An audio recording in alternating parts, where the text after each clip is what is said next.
We had the opportunity to visit the Alchevsk Iron and Steel Works plant, a metallurgical complex that dates back to the 19th century. During the Soviet Union, the factory employed upwards of 60,000 people, one of the largest plants of its kind in Europe. Under the Ukrainian government, the factory was privatized, outsourcing its management and operations. By 2010, the plant had only 7,000 workers. This economic upheaval, we were told by local residents, led to the murder of 2 directors of the plant as a result of the privatization efforts and the resistance to them by the local population. Since 2014, the plant has expanded its work and now employs around 14,000 workers. The siege on the region by Ukrainian forces led to the plant being shelled, as well as the neighboring technical university, which saw its dormitories attacked with precision munitions. We saw the scars on the buildings from missiles, mortars, artillery, and drone attacks, which were being rehabilitated and repaired by local authorities. The Donbass is a land of many wounds. Near historic landmarks from the Great Patriotic War, where thousands of Jews, communists, Soviet civilians of Russian ethnic origin, and other undesirables, quote-unquote, were massacred, locals recounted the brutal massacre of children during the Great Patriotic War. Plucked from the arms of their mothers, these children were executed by Nazis and their Ukrainian nationalist collaborators who put cyanide under the noses of children because bullets were too precious to be wasted on children. It was near this site where a nursing home for the elderly was commandeered in the early days of the war in 2014 by Ukrainian forces who used the elderly as human shields.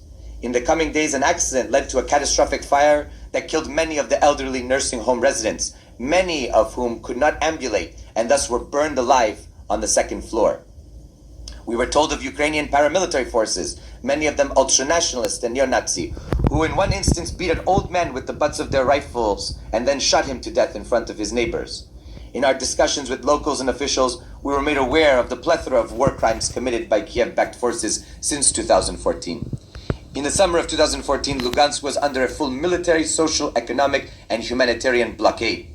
Ukraine used water as a weapon of war, cutting off water supplies to numerous villages in Lugansk. Children were forced to travel via foot or public transit through active fire zones up to 20 to 30 kilometers to attend school. We visited the site of a days-old attack on a residential building by a precision US-supplied HIMARS missile that killed 4 civilians in the city of Lugansk. The foul smell of the sulfur from the rocket's propellant was still prominent on the site. We visited other sites of destruction throughout the city and region. One apartment complex that had been targeted with US-supplied munitions led to the shattering of over 1,600 windows. All around us, on every face of the buildings, we could see no windows, plastic sheets, or some new windows being installed. This is terrorism.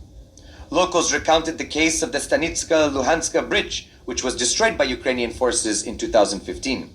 The bridge, a critical piece of infrastructure in the region and the sole crossing point, had collapsed down into the riverbank. A Ukrainian car, we were told, had also come onto the ruined bridge and exploded, leading to further destruction of the bridge. People were forced to navigate the extremely dangerous and treacherous rubble to cross back and forth to see family or for other needs. Pensioners were forced to go back and forth to the Ukrainian side to receive their state pensions. However, they could only do so with a bank card and needed to present themselves personally to the bank to collect their pensions. For elderly pensioners, this was a gross violation of their rights, especially for those who were not ambulatory. Thus, people were forced to climb this broken bridge for over 4 years. Traffic was usually around 12,000 people per day. The government in Kiev refused a temporary bridge proposed by the International Committee of the Red Cross, and later Germany sent millions of euros for the bridge's reconstruction, which was done in a poor and haphazard way. We had the opportunity for extensive talks with Vladislav Nikolaevich Denego, former foreign minister of the Lugansk People's Republic. Minister Denego provided us with extensive insider knowledge of the diplomatic and peace negotiations from 2014 through 2022. He even allowed us to look at original signed protocol agreements that were part of the Minsk Accords. In our discussions, it became abundantly clear that the chaotic situation within the Ukrainian government post-2014 led to the further erosion of trust and cooperation between the people of the Donbass and the Kiev regime. Many agreements that were reached were not enacted, enforced, or positions were changed overnight. We were told of the United Nations' involvement in the Lugansk People's Republic, which requested UN support by then Secretary General Ban Ki-moon, who dispatched Stephen O'Brien, the United Nations Under-Secretary General for Humanitarian Affairs and Emergency Relief Coordination, to help with the situation in Lugansk.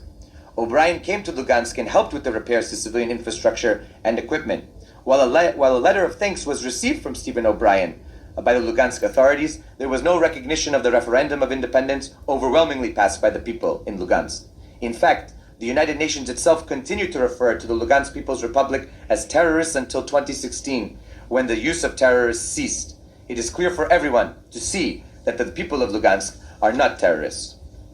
The people of the Donbass have been at war for 10 years. 10 years of trauma, an entire generation has lived through this war.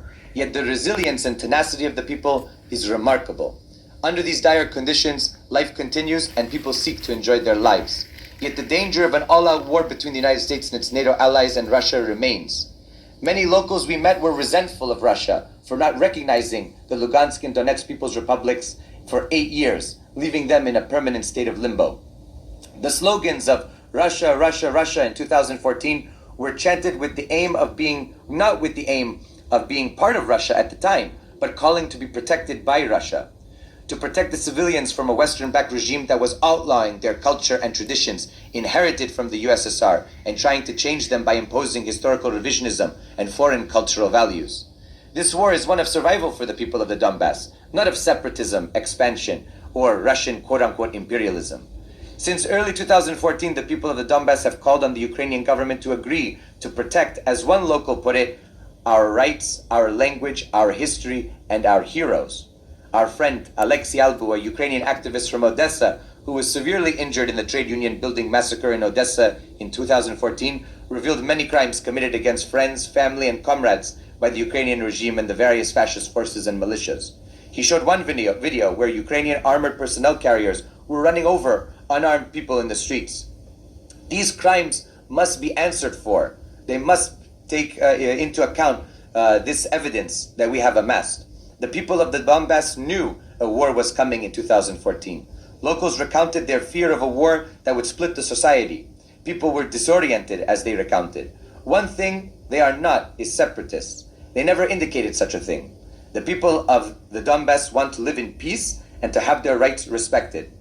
When I asked them if they ever wanted to be part of Ukraine again, every single person I spoke to emphatically said no. It is clear that the people of Lugansk have spoken.